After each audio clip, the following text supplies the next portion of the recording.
العالمين والصلاة والسلام على رسول الله الأمين وعلى آله الطاهرين المعصومين ولعن الدائم على أعدائهم ومنكر فضائلهم وغاصب حقوقهم أجمعين من الآن إلى قيام يوم الدين.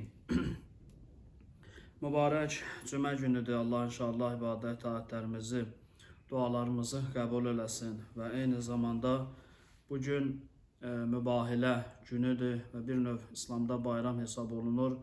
Əhl-i Beyt əleyhissalamın, xüsusilə Həzrəti Əmirul Müminin Əli ibn Əbi Talib əleyhissalamın fəzilətinə aid olan ən bariz əlamətdar ayələrdən biri məhz bugün mübahilə günü nazil olubdur və mübahilə ayəsi Əhl-i Beyt əleyhissalamın istinad elədiyi ən möhkəm dəlillərdən biri olubdur. Mən çox bu barədə danışmayacağım, sadəcə ümumi tarixi hadisənin qısa formasını danışıb ayəni deyib və bir hədisə inşallah işarə eləyəcəm. O da budur ki, Qur'an-ı Kərimdə Həzrəti İsa Peyğəmbərin barəsində kifayət qədər ciddi məlumatlar var və Həzrəti İsa əleyhissalamın Allah deyil, Allahın bəndəsi olmasına dair müxtəlif əlamət və nişanələr var. Bu, təxminən 30-cu Ali İmran surəsinin 30-cu ayəsindən 60-cı ayəyə qədər Həzrəti İsa barəsində müxtəlif yönlərdən izah olunur. Və 61-ci ayə qeyd elədiyim kimi mübahilə günü nazil olan ayədir. Mübahilə, yəni qarşılıqlı belə deyə bir-birinə bəddua eləmək günüdür. Yəni artıq insan haqqı, həqiqəti qəbul eləmir, inkar eləyir və göz görəsi sübutları inkar eləyəndə bu zaman növbəti bir yol qalır. O da insan Allahla özü arasında qarşılıqlı şəkildə bir-birlərinə bəddua eləyirlər ki, əgər mən yanlış deyirəmsə, bəla mənə gəlsin, əgər sən yanlış deyirsənsə, bəla sənə gəlsin. Bu məzmundur. Və burada önəmli bəzi nüanslar var ki, Allah Müteala buyurur Ali İmran surəsi 61-ci ayədə فَمَنْ هَاجَّكَ فِيهِ مِنْ بَعْدِ مَا جَاءَكَ مِنَ الْعِلْمِ deyir ki, Həzrəti İsa barəsində 30-dan 60-cı ayəyə qədər olan hissədə ki, İsa Peyğəmbər barəsində müxtəlif məlumatlar verilir. Buyurur ki, mən Peyğəmbərim bundan sonra, yəni bu qədər ki, aydınlaşdırdım ki, İsa Allah deyil, Allahın bəndəsidir. Bundan sonra sənlə mübahisə eləmək istəyənlərə fəqul, de, təalav, nəd'u əbnaəna və əbnaəkum və nisa'əna və nisa'əkum və ənfusəna və ənfusəkum thumma nəbtəhil fənəcəl lənətəllahi ələl kazibin. Deyir, əgər belənsi idisə, o zaman mənim Peyğəmbərim onlara de ki, siz də öz oğlanlarınızı çağırın, biz də öz oğlanlarımızı. Siz də öz qadınlarınızı çağırın, biz də öz qadınlarımızı çağıraq. Siz də özünüz gəlin, biz də özümüz gələk. Neyniyək? Sümmən nəbtəhil, sonra mübahilə eləyək. Fənəcəl lənətəllahi ələl kazibin. Və bir-birimizlə mübahilə eləyək ki, Allahın lənəti yalancıların üzərinə olsun. Yəni, yalancılar cəzaya mübtəla olsunlar, cəzaya tutulsunlar. Bu ayə mübahilə ayəsi kimi məşhurdur və dediyim kimi Əhl-i Beyt əleyhissalamın, xüsusilə Həzrət Əmirul Müminin Əli ibn Əbi Talib əleyhissalamın fəzilətində tutarlı dəlillərdən biridir. Bütün tarix mütədil, istər əhl-i şiə, istər əhl-i sünnə, bütün tarix, hədis, təfsir kitablarında bu ayədən Əhl-i Beyt əleyhissalamın fəziləti kimi istinad olunur ki, bu ayədə bildirilir əbnaəna və əbnaəkum. Biz də öz oğlanlarımızı, siz də öz oğlanlarınızı gətirin. Deyir, bu ayə nazil olandan sonra bunlar müəyyən razılaşırlar bir yerdə ki, mübahilə eləyəcəklər. Xristiyanların rəhbəri bunlara deyir, gedin. Əgər görsöz Muhammed özü ilə öz yaxınların ailəsini gətirib, o zaman onunla mübahilə eləməyin. Çünki o sözünə çox etimad edir, ona görə ən əzizlərin gətiribdir. Görsöz, əgər kənar adamlarla, səhabələrlə bir yerdə gəlib, o zaman onlarla mübahilə eləyib. Bunlar gəlirlər, görürlər ki, cəmi 5 nəfər adam var. Kimlərdir onlar? O ki Quran buyurur əbnaəna və əbnaəkum, siz də öz oğlanlarınızı gətirin, biz də öz oğlanlarımızı gətirək. Oğlanlardan görürlər İmam Həsən və İmam Hüseyn əleyhissalam. Peyğəmbər əleyhissalamın Həzrəti Əli və xanım Fatimə Zəhradan dünyaya gələn övladları. Bu ikisi. Ona görə deyirlər ki, İmam Hüseyn əleyhissalam Peyğəmbərin oğludur bu ayəyə əsasən. Peyğəmbər onu oğul, Quran-ı Kərim bunu Peyğəmbərin oğlu kimi təqdim edir.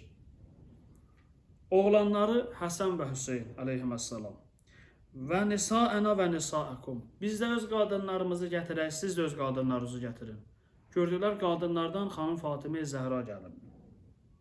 Və ənfusəna və ənfusəkum. Siz də özünüzü gətirin, biz də özümüzü gətirək. Gördülər, onlar özləri gəlib heç. Gördülər Peyğəmbər əleyhissalam Həzrət Əmirül Möminin Əli ibn Əbi Talib əleyhissalamla bir yerdə gəlibdi.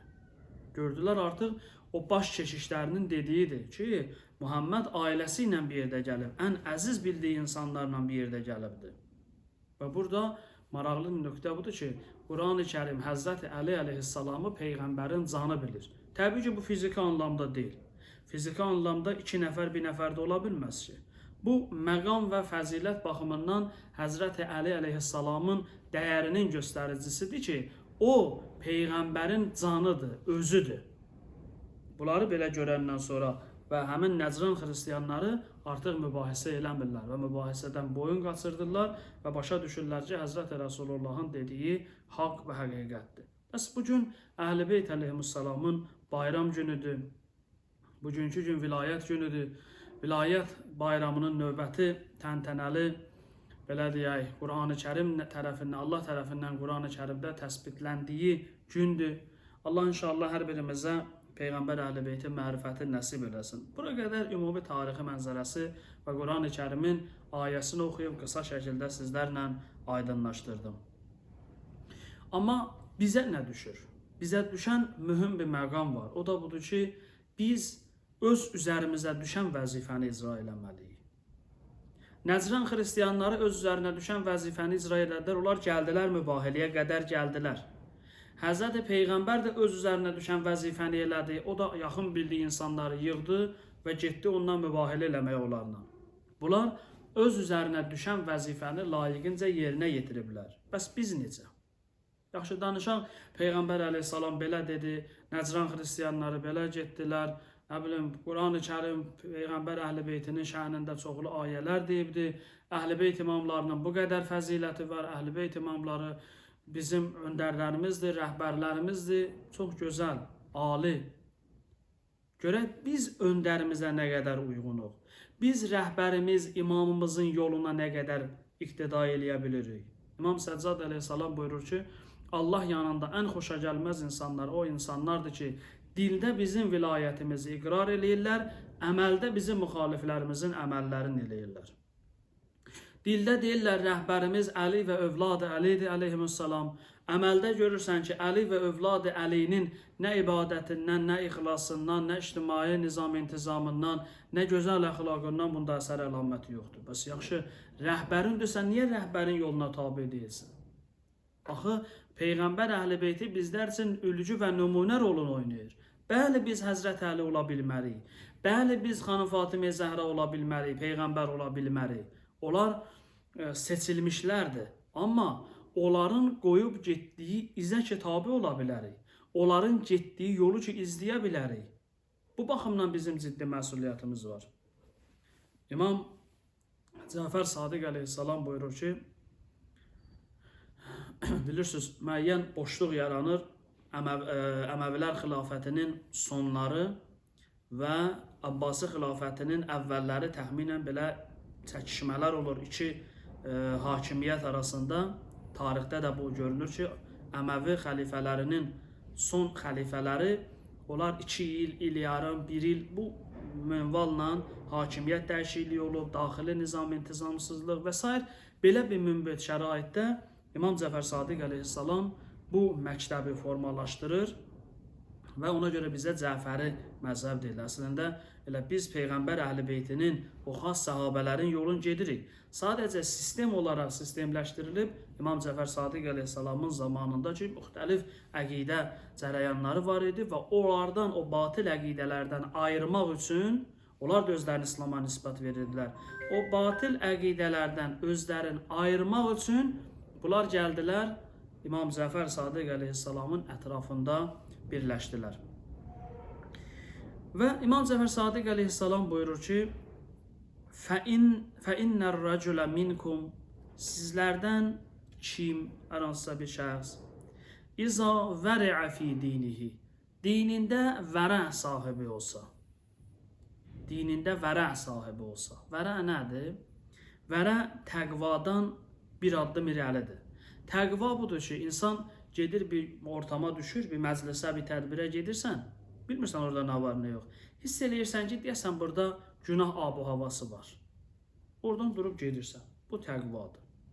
Amma vərə isə sənin dəvət olunduğun və yaxud da getmək istədiyin məclisdəki insanların dəvət olunanlardan başa düşürsən ki, burada normal bir ortam deyil, ora getmirsən. Bu olur vərə. İmam buyurur ki, İza vəri'ə fi dinihi. Bir insan dinində vərə sahibi olar. Yəni, bilə ki, mən oraya getdim, o tədbirdə, o yığıncaqda, o məclisdə dini dəyərlər tapdalanacaq, dini dəyərlər əhəmiyyətsiz göstəriləcək. Orada iştirak eləməyək. Əgər gedib oranın ortamını dəyişdirə biləcəksə, əgər gedib orada haqqı, həqiqəti isbat eləyib deyə biləcəksə, bismillah, geçsin. Yox, gedib orada bir söz deyə bilməyəcək. Əksinə, özü də narahat olacaq və onları da narahat eləyəcəksə, getməz. İza vəri'ə fi dini, hər kişi, hər hansı bir şəxs dinində vərə sahibi olar. Və sadaqəl hədis və düz danışa, doğru danışan adam ola. Və əddəl əmanə, əmanətə sahib ola, əmanətdar kişi ola. Və həsunə xuluqəhu mə'iyalih və mə'annas və insanlarla əxlaqı gözəl ola. Çox qəribədir ya, bunların hər biri ayrı-ayrılıqda bir cümənin söhbətidir.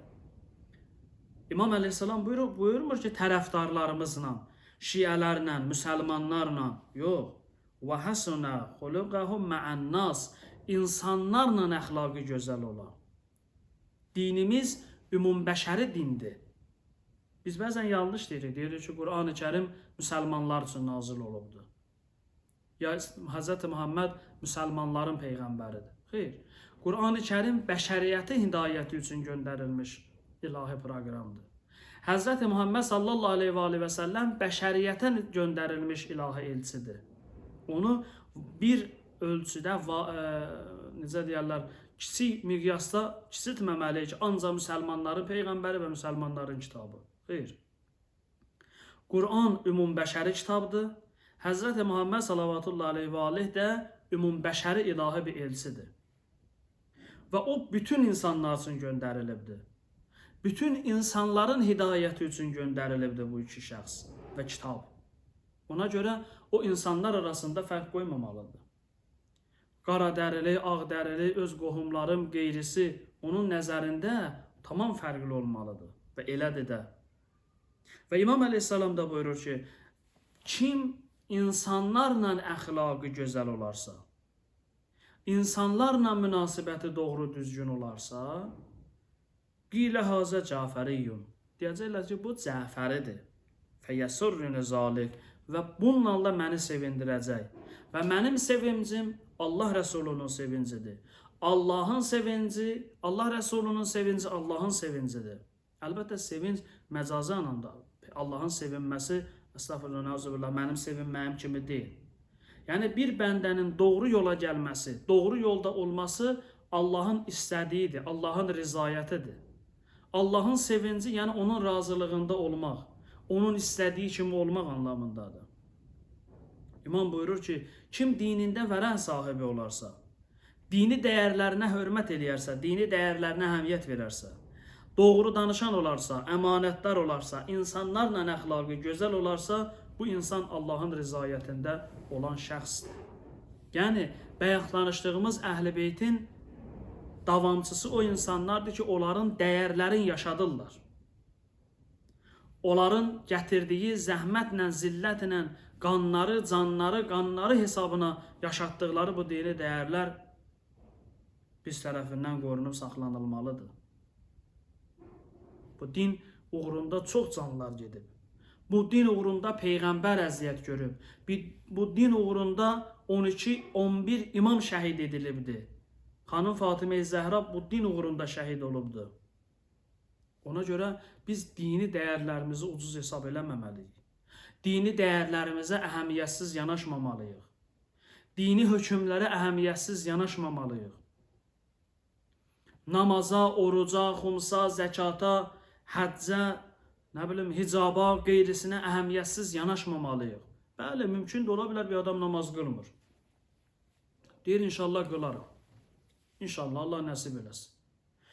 Bir adam oruç tutmur, deyir, inşallah tutarım. Allah nəsib eləsin, tutsun.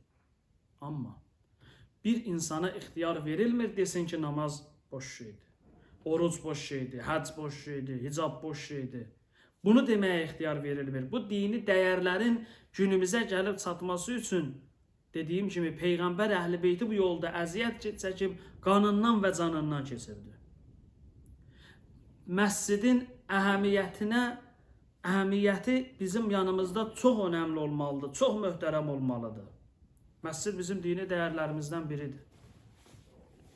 Evimizə göstərdiyimiz münasibəti məscidə göstərmiriksə, deməli, bizim məscidə nisbət mərifətimiz azdır. Əgər evimin səliqə səhmanı mənim üçün çox mühümdür, amma məscidin səliqə səhmanı mənim üçün önəmli deyilsə, deməli, mənim hələ imanımda bəzi nöqsanlar var. Deməli, hələ Allah evi mənə lazımı mənada oturuşmayıbdır. Məscidə hörmət, məscidin ehtiramını gözləmək, şəhidlərimizə ehtiram, hörmətdir. Görürdünüz, Allah rəhmət eləsin, məqamları alidir, daha ali eləsin. Əziz şəhidlərimiz işğal olunan hər bir torpaqda məscid görən kimi onlar ayaqqabılarını çıxardıb həmən məscidi təmizləyirdilər. Ora süpürgə vururdular, oranın səliqə sahmana salırdılar. Orada azan verilirdi. Torpaqlarımızla bərabər şəhidlərimizin o milli, dini dəyərlərimizə necə sadiq qaldığını gördük. Necə mən şəhidin hörmət ehtiramını gözləyirəm, məscidin dəyər verdiyi vətən torpağı, vətən sərhəddi, vətən sərhədləri hüdudunda olan, içərisində olan məscidlər mənim üçün əhəmiyyətsiz olur. Bu necə olur? Bu necə şəhidə qiymət verməkdir? Şəhidə dəyər verən cəmiyyət gərək məscidinə önəm versin. Şəhidə dəyər verən cəmiyyət gərək ölkənin abadlığına dəyər versin, sərhədlərinə dəyər versin. Bizim şəhidlərimizdən Nəcməddin Əliyev, bizim Cəlilabad rayon Üçüncəli kənd şəhidlərindəndir. Antiterrorda şəhid oldu.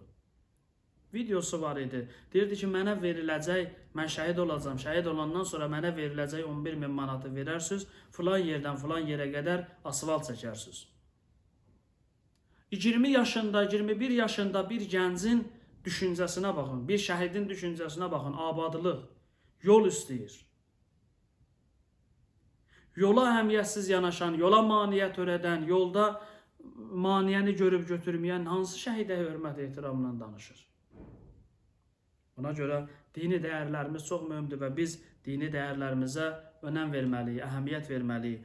O zaman Peyğəmbər Əhl-i Beytinə Peyğəmbər Əhl-i Beyti bizə sahib duracaq. Bu baxımdan bu əziz gündə ki, Mübahilə bayramında Ali İmran surəsinin 61-ci ayəsində oxuduğumuz kimi Həzrəti Əli əleyhissalam Peyğəmbərin öz nəfsi, Xanım Fatimə-i Zəhra ki, qızı delə qızı, İmam Həsən və İmam Hüseyin Peyğəmbərin övladları və oğlanları kimi tanıtdırılır və Nəcran xristiyanları, dinindən olmayan insanlar Peyğəmbər Əhl-i Beytinin dəyərini bildilər, onlarla mübarizəyə getmədilər.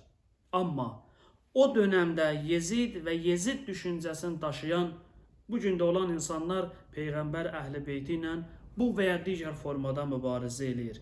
Görünür ki, qiyamətin günündə yəqin belə olacaq.